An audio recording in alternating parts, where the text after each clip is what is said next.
Okay, so ah, patuloy pa tayo sa ating series sa Identity and Access Management ng Azure.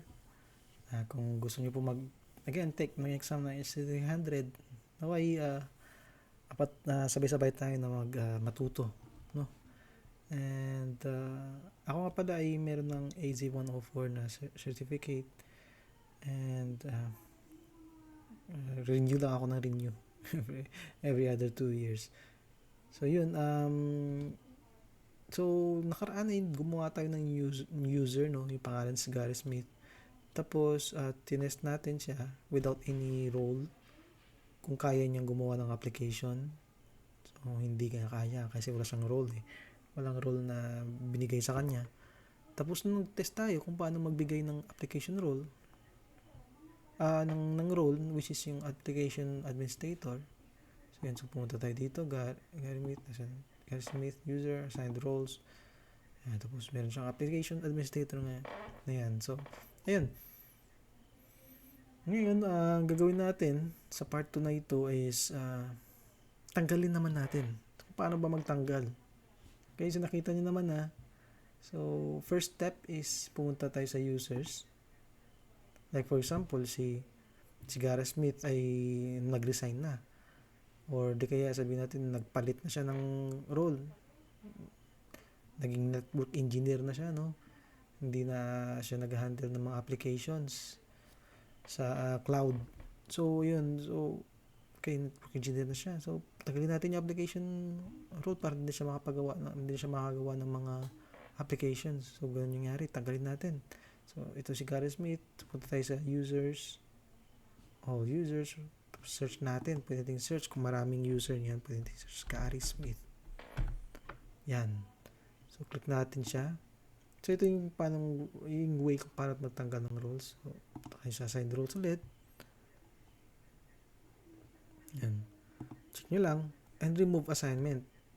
And tapos hintayin nyo lang dito sa upper right kung tatapos siya. Ito yung isang way.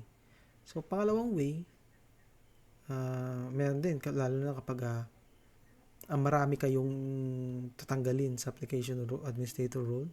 So, lang naman isa-isahin nyo yung mga users, di ba? Search mo users, tanggalin mo. What if kung may bultuhan, tapos gusto mo, pumunta ka na lang dito sa application administrator, tapos doon mo na lang tanggalin sa isa yung mga users na yun. So, pwede yan.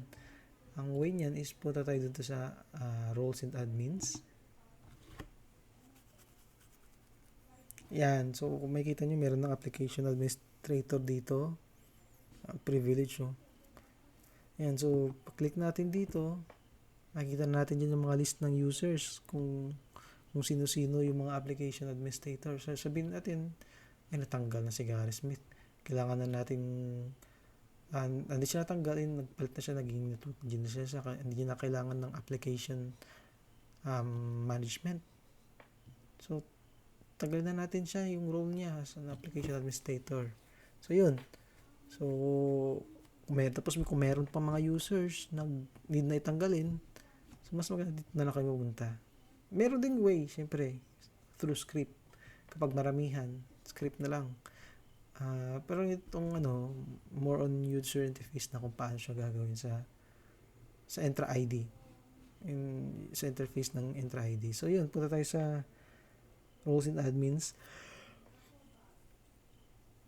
Ito natin dito is yung kanina yung application administrator role.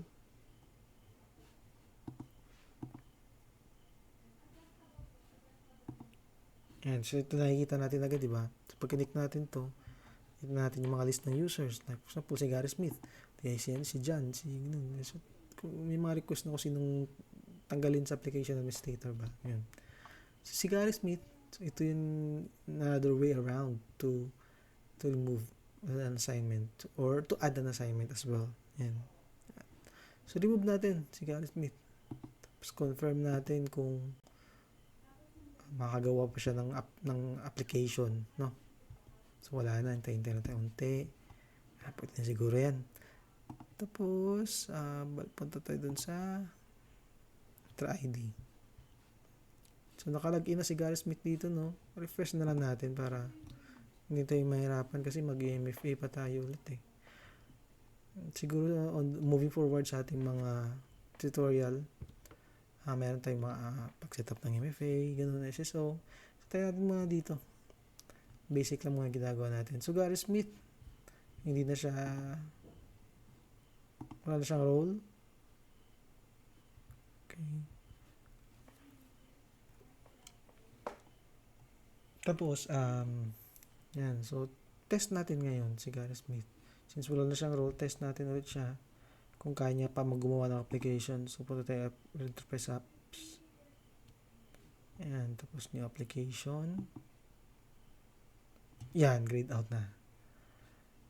So, wala na siyang access. Tinanggal na natin. Ang next dyan na gagawin is i-disable na yung user. Ayan, wala na kapag offboarding. Disable yung user, tanggalin ng license. Kung meron man. Yan. Okay. So, yan po yung pangalawang tutorial natin. Naway, ma-enjoy nyo. At sabay-sabay tayo matuto dito. Thank you.